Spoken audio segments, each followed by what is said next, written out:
If you have ever hurt your back from doing a kettlebell swing and you are now completely scarred and you never want to swing again, hello.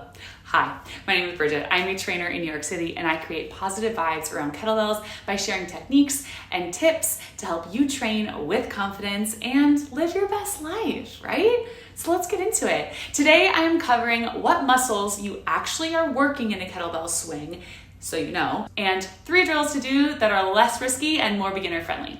Okay, so the amount of times that I see, you know what? Let me just do a speed round really quick of all the things I always see going wrong. I think it'll just be easier. First, we have the dip it low and bring it up slow with a flat back. Ooh.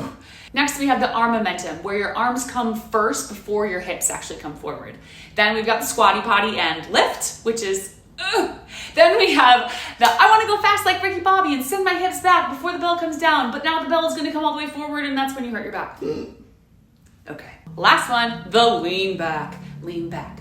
Lean back. That's where we crunch the back. Crunch the back. The thing with the swing is that it's continuous. So we tend to get really excited and just commit. Even though we don't really know the purpose of the exercise or why we're doing it, we just think we have to go quick and do it, right? It's overwhelming. The main muscle movers in a swing are your glutes, hamstrings, and hips. It's a hip dominant exercise. At heart, it is a fast deadlift, which works the muscles on the back side of your body. That being said, there's other muscle groups engaged there, like your core, your upper back has to be engaged, all that stuff. But for the most part, those things are locked in place while your hips are moving backwards and forwards. If you remember one thing, remember this. Your arms are straps. They simply guide the bell to where you want the bell to go. They don't move it. Your hips do the heavy lifting. The number one reason people hurt their back in a swing is because no one's told them why the heck they're doing what they're doing and what the point of the exercise is. If you have low back plane, lessen the angle of your upper back and bend your knees and legs more. The thing with the swing is it's all lower body, baby.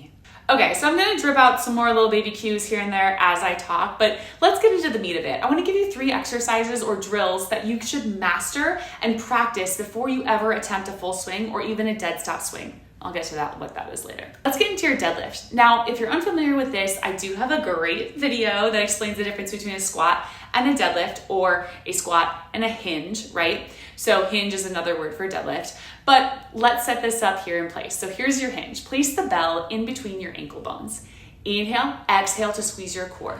Lock in your upper body and then cut your hips in half. As your hips go back in space, I want you to think your upper body is going to tilt forward. As soon as your hips stop moving backwards, stop your upper body. This is where I see people hurt their back all the time, right? So as soon as their hips stop moving back, what we do is we tend to keep moving our shoulders downwards. What that's going to do is it's going to put a pivot point or a leverage point in that low back, and now your low back is just the lever for your upper body, and that's what we don't want. From there, you can get into a nice deeper hinge position to get your hands on the bell. Remember, in a hinge, your hips are above your knees and your shins are upright.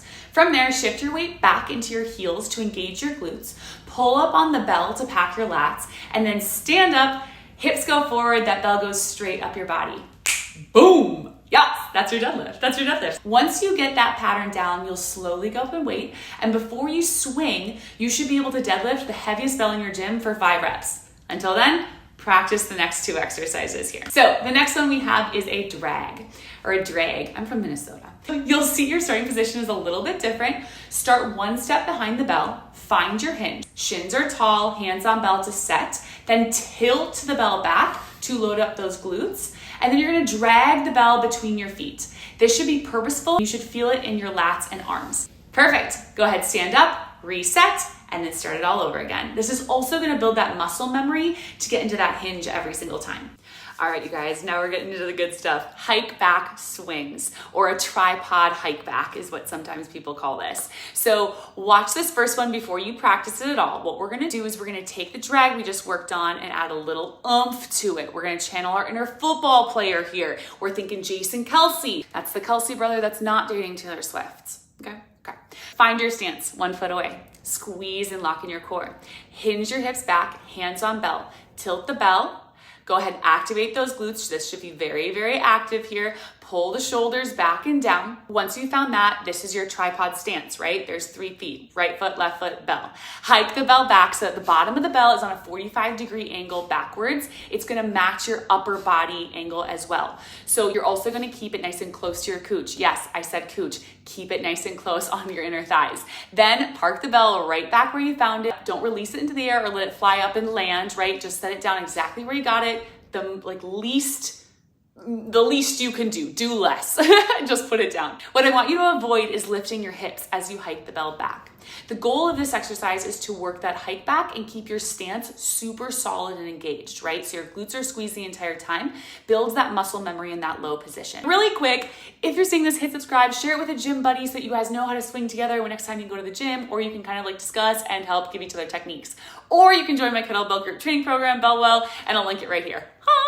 All right, let's recap, shall we? We love a good recap. A, what we talked about is master your deadlift. Lift the heaviest bell in your gym 5 times.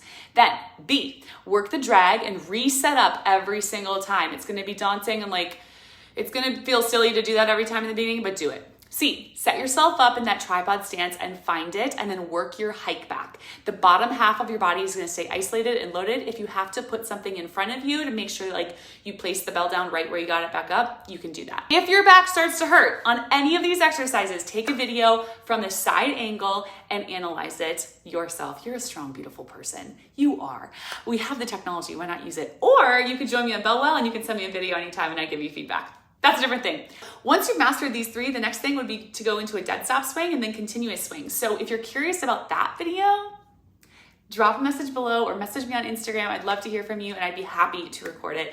Otherwise, sign up for my email newsletter. I drop all sorts of monthly mental and physical wellness and fitness things in there every single month, as well as these YouTube videos right when they drop, so you'll know right away. All right, friends, see you later. Do do do do do do do.